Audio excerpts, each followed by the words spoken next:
Hi, I'm Ryan Blair, #1 New York Times bestselling author and founder of Altar Call, a community of spiritual entrepreneurs that know that they're destined for greatness. In this video, I'll be answering questions around spiritual growth, personal growth, entrepreneurial growth, and any questions that you have about becoming the best version of yourself. The mistake I see most entrepreneurs make is they get an equation wrong. See, there's this old thing called risk and reward. Most entrepreneurs wait for the reward to take the risk. They say, I'm gonna hire that person once I have enough money to hire that person. And it's actually the exact opposite. You hire the person and then you have the money.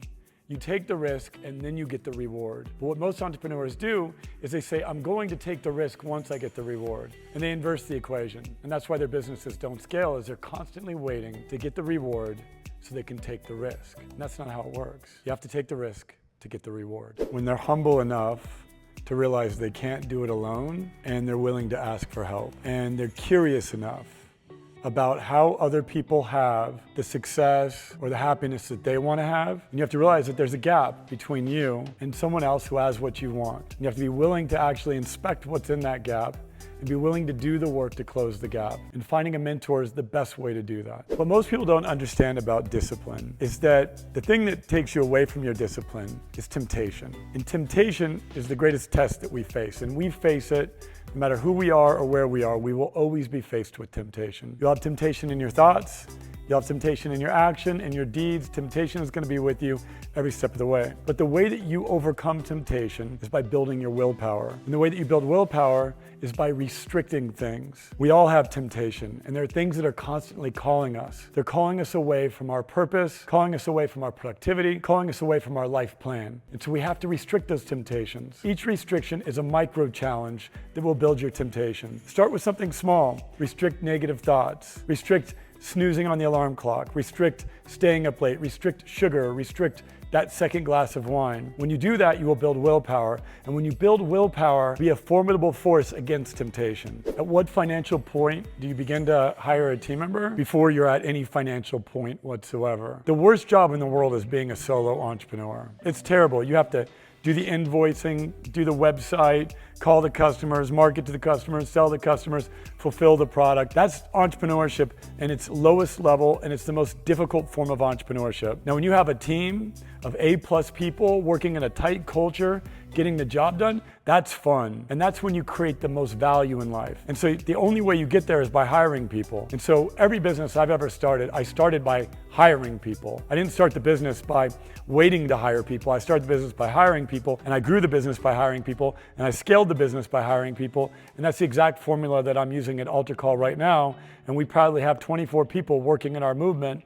And the company's 3 years old. In 3 years from now, that'll be 240 people working in the movement, or more, God willing. But the way you get there is by hiring people. Scaling is hiring. If a company wants to grow its revenue, it has to grow its leadership. It's that simple. Your company is a product of you. The company is an outside reflection of what's going on inside of you. And if you don't have a belief system, if you don't have the capacity to attract more revenue, you're not going to attract more revenue. And so spiritually, what I teach entrepreneurs to do is grow their team, pray for their team, elevate their team, develop their team, and grow themselves. And as they do that, their revenue grows by default. So quit focusing on money. Money doesn't lead, it follows. It follows leadership. How many hours should an entrepreneur set aside for work versus personal time? I might not be the right person to answer that question. I have spent every waking hour of my life thinking about the impact that I want to make. Now, I have personal time, and there's things that refill my cup. Spending time with my son,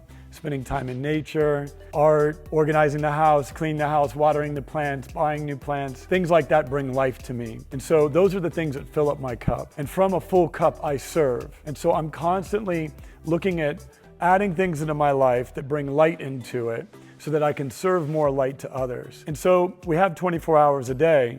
12 hours should be focused on giving, and 12 hours should be focused on receiving. And if you're receiving great quality light in the 12 hours that you have, including your sleep, then you can give 12 hours to your work. And I don't mean 7 days a week. You can do 4 12-hour days a week, and then you could have the rest of the time to yourself if you choose to. I like to work. I like to be challenged with growing and scaling a business. I like solving problems. I like expanding. And there's no better way to expand yourself than to expand the work that you do, to expand your leadership, and to expand your company. Entrepreneurship is the greatest growth opportunity that anyone can ever endeavor into. And so it's going to expand you, it's going to challenge you, it's going to present to you problems each and every single day that you're gonna have challenges solving because you've never solved these problems before. And so I love entrepreneurship. I love what I do as a profession, but I have to make sure that I have a strong balance with the things that fill up my cup versus the things that take from my cup. And so that's the art to work-life balance. Healing and personal growth is about looking at the dark, looking at the shadows, the things that you don't want to look at.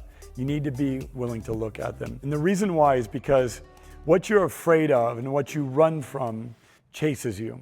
And what you actually are willing to confront generally disappears. And so if you're not willing to look at it, it's going to constantly be chasing you. You might not want to look at one of your weaknesses. You might not want to look at a bad decision in your past. Perhaps you did something sinful or you failed and you don't want to look at it. And I know that very well because for a while, I didn't want to look at anything. And what I realized is the things that I didn't want to look at, they would chase me until I finally understood this process where I realized that if I looked at it, I could minimize it, I could dissolve it, I could reflect on it, and I could learn from it. And when I did that, it didn't chase me anymore. So when you're willing to look at a piece of darkness or a shadow, you can actually transmute it to light. But if you're unwilling to look at it because you're being toxically positive, then that darkness will always exist. For me, it was meditate and any healing modality, vocal work, meditation, breath work, nature. You have to disconnect from work, from productivity, from the things that drain you, that take from your energy. And you have to refill your energy. You can't serve from an empty cup. You can only serve from a full cup. And so my process is every single day,